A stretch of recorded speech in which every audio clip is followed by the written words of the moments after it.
న్యాయాధిపతి అయిన నా యేసయ్యా, జీవింపచేయుటకు అరుదెంచినావు. క్రీస్తునందు ప్రియమైన దైవ జనాంగమా, మీకందరికీ ఉదయకాలపు శుభములు తెలియచేస్తూ ఉన్నాను.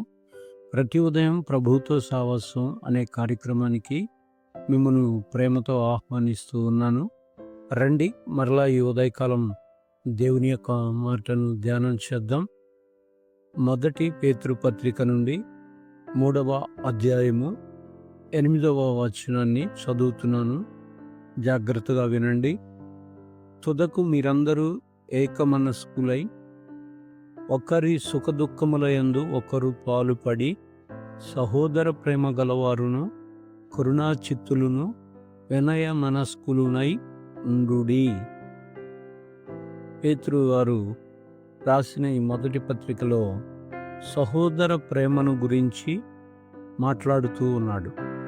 రెండవది మనస్కులై అని మాట్లాడాడు. మూడవది కరుణాచిత్తులు, నాలుగవది వినయ మనస్కులునై ఉండుడి అని మాట్లాడాడు. ఈ మాటలన్నీ ఇలా ఉంచితే ఒక అద్భుతమైన గంభీరమైన మాట, ఒకరి సుఖదుఖములయందు ఒకరు పాలుపడి అని రాయబడి ఉంది. మన జీవితంలో మనము ఒకరి సుఖదుఖములయందు ఒకరు పాలుపడే అనుభవం ఉందా? ఇంట్లో భార్య పనిచేస్తూ ఉంటే భర్తగా నువ్వు ఏమైనా సహాయం చేస్తూ ఉన్నావా? లేకపోతే చేయలేని పరిస్థితుల్లో ఉన్నావా? భార్యగా నీవు నీ భర్తకు సహకారం అందించే విషయంలో ఎలా ఉన్నావు?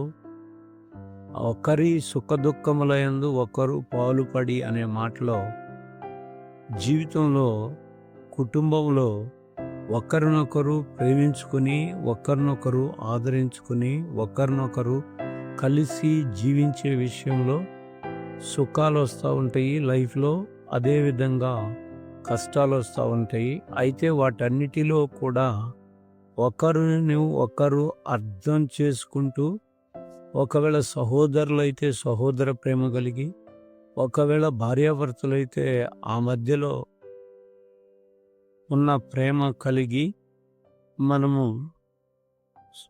ఆ దేవుని ఎదుట బ్రతకాలి అని పేతురు గారు తన పత్రికలో రాస్తూ ఉన్నాడు. అయితే మీకు ఒక విషయం చెప్తాను, గమనించాలి.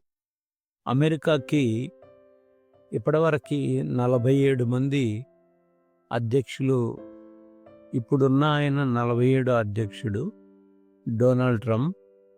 అయితే 40వ అధ్యక్షుడు రొనాల్డ్ రీగన్ జీవితంలో జరిగిన ఒక సన్నివేశాన్ని మీ ముందుకి తెస్తాను. ఆ రోజు బాగా దట్టంగా మంచు కురుస్తూ ఉంది. ఒక రాత్రి అమెరికా ప్రెసిడెంట్ అవకముందు రొనాల్డ్ రీగన్ జీవితంలో జరిగిన సంభవం ఇది. అమెరికాలో అధ్యక్ష పదవి నుంచి దిగిపోయిన తర్వాత అధ్యక్షుల్ని అధ్యక్షులుగానే పిలుస్తారు, కానీ మాజీ అధ్యక్షుడని మన దేశంలో అన్నట్లుగా మాజీ అని అననే అనరు. కారణం అక్కడ సంస్కృతి అది. అయితే 40వ అధ్యక్షుడిగా పనిచేసిన రొనాల్డ్ రీగన్ ఒకరోజు కారులో వెళ్తా ఉన్నాడు. వెళ్తా ఉన్న సమయంలో, ఆ రాత్రి సమయం అది, మంచు బాగా దట్టంగా కురుస్తూ ఉంది. ఆ సమయంలో కారులో వెళుతూ ఉన్నప్పుడు ఓ పెద్ద రాయి వచ్చి కారుకు వెనక భాగంలో తగిలింది బలంగా. అప్పుడు వెంటనే కంగారు పడి ఏం జరిగిందో అని చెప్పి ఆ యొక్క కారును రోడ్డు పక్కకు తీసుకుని అక్కడ ఆపటం జరిగింది. ఆపిన తర్వాత కారులో నుండి కిందకు దిగాడు. కిందకు దిగితే ఆ రోడ్డు ప్రక్కన ఒక్క రోడ్డు చేతిలో ఇంకొక రాయితో సిద్ధంగా నిలబడి ఉన్నాడు. ఇప్పుడు ఒక రాయితో కొట్టాడు, మళ్ళా తిరిగి ఇంకొక రాయితో సిద్ధంగా నిలబడి ఉన్నాడు. వెంటనే రేగన్కు బాగా కోపం వచ్చింది. కోపం వచ్చి అతడి దగ్గరికి వెళ్ళి చెంప మీద చెల్లుమని ఒకటి కొట్టాలి అనిపించింది. కానీ ఆ కోపాన్నంతా అణుచుకుని, పిచ్చెక్కిందా, ఎందుకు ఇలా చేసావు అని ఆ కుర్రోడిని నిలదీశాడు. అప్పుడు ఆ కుర్రోడు ప్రవాహంగా వెళుతున్న కారుల్ని చూపెడుతూ ఇలా అన్నాడు, ఏం చేయను, రోడ్డు మీద కాలినడకన నడుస్తున్న వారు ఎవరూ లేరు. గంట అయింది నేను కార్లు ఆపడం మొదలేసి. కారుకి వచ్చిన ప్రతి కారుకి చెయ్యెత్తి ఆపుతా ఉన్నాను. ఒక్కడ కూడా కారు ఆపట్లేదు.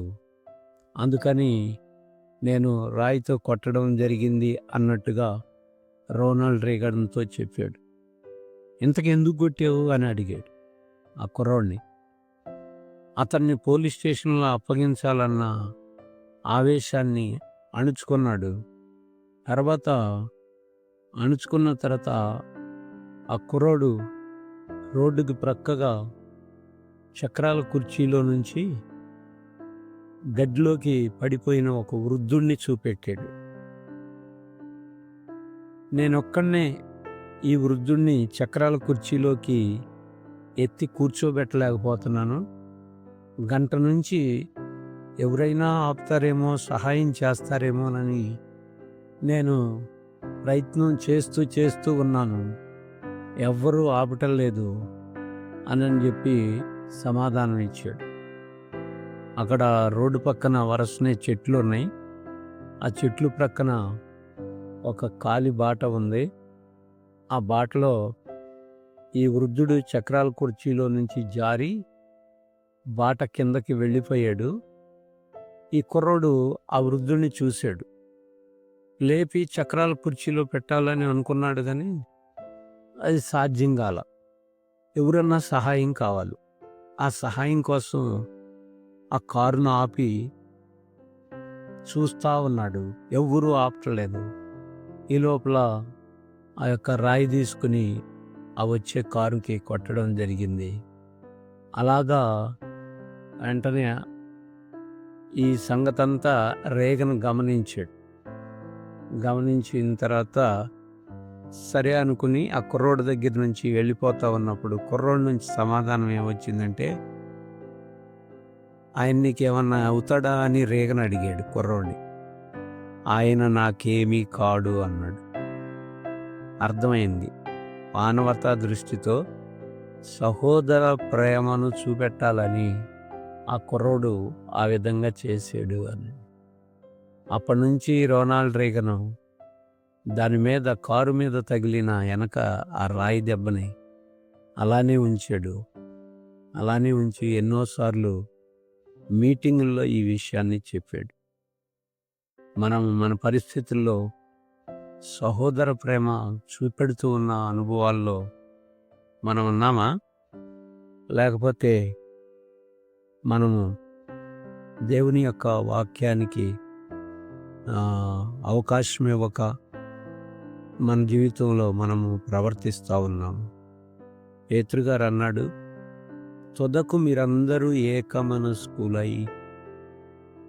ఏకమనస్సు అంటే ఈ కుర్రోళ్ళలో రేగన్లో ఏకమనస్సు వచ్చింది కాబట్టి ఆ చక్రాల కుర్చీలో వృద్ధుణ్ణి కూర్చోబెట్టి అతన్ని పైకి తీసుకొచ్చారు. ఒకవేళ ఏకమనసే రాకపోతే ఆ యొక్క వ్యక్తిని ఆ గడ్డిలో అక్కడే విడిచిపెట్టి వెళ్ళిపోయి ఉండేవాడు. ఆ తర్వాత ఒకరి సుఖదుఖముల యందు ఒకరు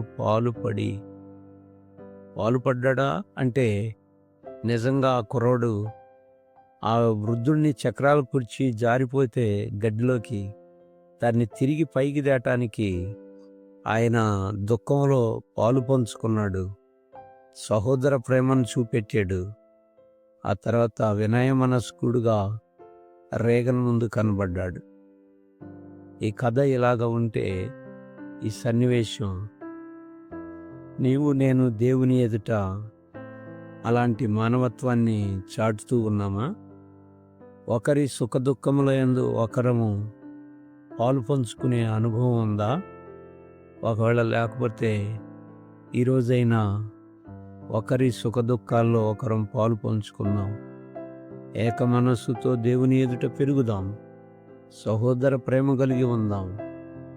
కరుణా చిత్తులు, కనికరం కలిగి పనిచేద్దాం. వినయ మనస్కులుగా ఉందాం. అలాంటి సమయాల్లో దేవుడు మనల్ని దీవించుతాడు. దేవుడి మాటల్ని దీవించునుగాక. ఈ దినమంతా దేవుని యొక్క కృపా క్షేమములు మనందరికీ తోడయుండి నడిపించునుగాక. ఆమేన్, ఆమేన్, ఆమేన్.